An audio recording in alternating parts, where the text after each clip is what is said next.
All right, it's our final You Ask, I Answer for today, and it is, I am too busy, I'm stretched too thin, I need to delegate. What do I delegate and how? And this is a meaty subject, so we're going to dive in and look at this from a couple different perspectives. So the first thing is, if you are overwhelmed with client work, say your roster is full and you're maxed out with the number of clients you can serve, that is a good sign that it's time for you to raise your prices. And also look at your working hours. So first thing is, make sure that if you're full with clients and consistently full with clients, number one, it's time to raise your prices. That will help a ton. Okay, that once you've got that done, the next question is, yes, what do you delegate and how? So before I tell you how to start at this point, because I know you're already overwhelmed and maxed out, the first thing I'm going to suggest always is hire before you need to. And I know that can be really scary because you think, I don't necessarily have money to hire a lot of people when I'm not full. And then once I am full, that's when I need help, and then it's too busy. So this is exactly why you want to hire before you need to. And you can hire people for just a couple hours a week. It doesn't have to cost a lot of money, but you can start to get those people integrated and into your business.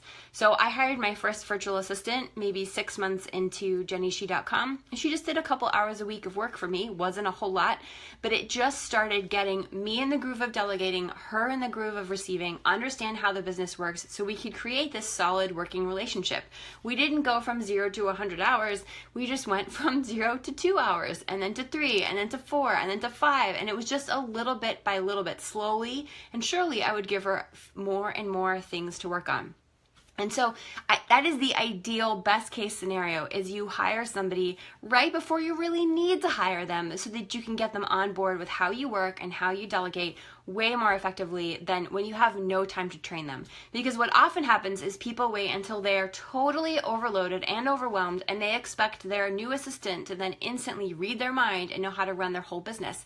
But no matter how good she is, she's not going to know how to do that right away. And it does take time to bring somebody on board and train them on your systems. Okay, now how do you decide what to delegate when you're first starting out, or even if you've hit this breaking point of desperately needing somebody in your business?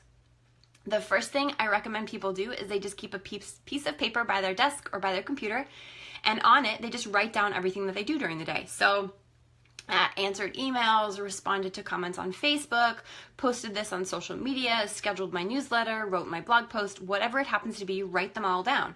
And at the end of the week, look at the list and say, what of these things do I personally not have to do? So right now at this point, I am the one who coaches my clients. It'd be kind of hard to delegate that since that's actually what I sell. But I could delegate, say, getting, and maybe I write my own blog posts, but I could delegate posting my blog post to WordPress and then scheduling it in my newsletter service. Now here's the deal. A lot of you are going to think, oh, but that only takes me 10 minutes. That is true. But remember, you want to just start delegating little easy things, because those 10 minutes are quickly going to add up to a couple hours. So look at that list and look at the nitty gritty of all the things that you do during the week and ask yourself, what ones do I not have to do? You don't have to manage client email communications, logistics, and scheduling. You don't have to schedule your blog and newsletter. You don't have to be the one to schedule your social media. There's a lot of things you don't have to do. So start looking at the list of things you do that you yourself don't have to do. And for some of you who are a little bit of control freaks, I want you to just give yourself a little bit of wiggle room, because you can hire somebody to do stuff a lot more than you think you can, I promise. And practicing little bit by little bit is going to help them really get you on board with delegating and the person on board with receiving. Because most entrepreneurs I know, you stink at delegating, and it's because you've never done it before. So this is not a criticism. It's you haven't done it before. You were a terrible copywriter until you learned how to write copy. You weren't that great of a coach until you practiced learning how to be a coach. You are not a good delegator until you practiced delegating. And so it's always easier to practice. Oops, I got a little notification. Let's get that out of the way. So it's always easier to practice with little things before you go into the big things. Little bit by little bit, you will get better at delegating. So you're gonna, and I could do a whole nother video on how to delegate effectively because I think it's one of my superpowers. I had a lot of practice in my corporate job before I got here. Okay, now maybe you're one of those people who, like the person who submitted this question, who's totally maxed out and needs to start hiring help to get, out from under the water. Here's the challenge. You're not going to find somebody who can read your mind. You're not going to find somebody who's going to be able to hop on board and immediately know how to serve you in your business. You are going to have to take time to train them. And here's what I'm going to suggest.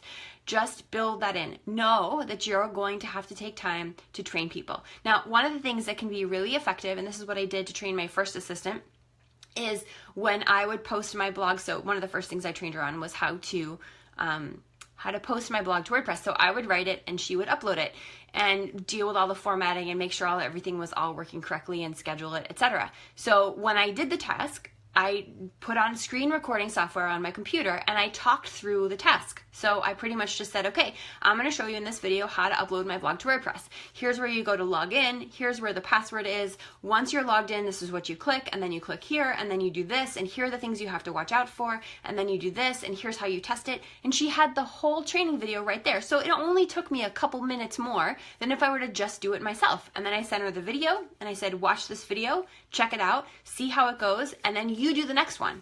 And so she did the next one, but I had to go in and check her work. And so for the first maybe 4 times she did it, I would go in and check her work. I say, oh, I forgot to tell you that when we do this thing, you've got to do it this way. And so I would do addendum videos. And after a couple weeks, she was really on board with exactly how to do it.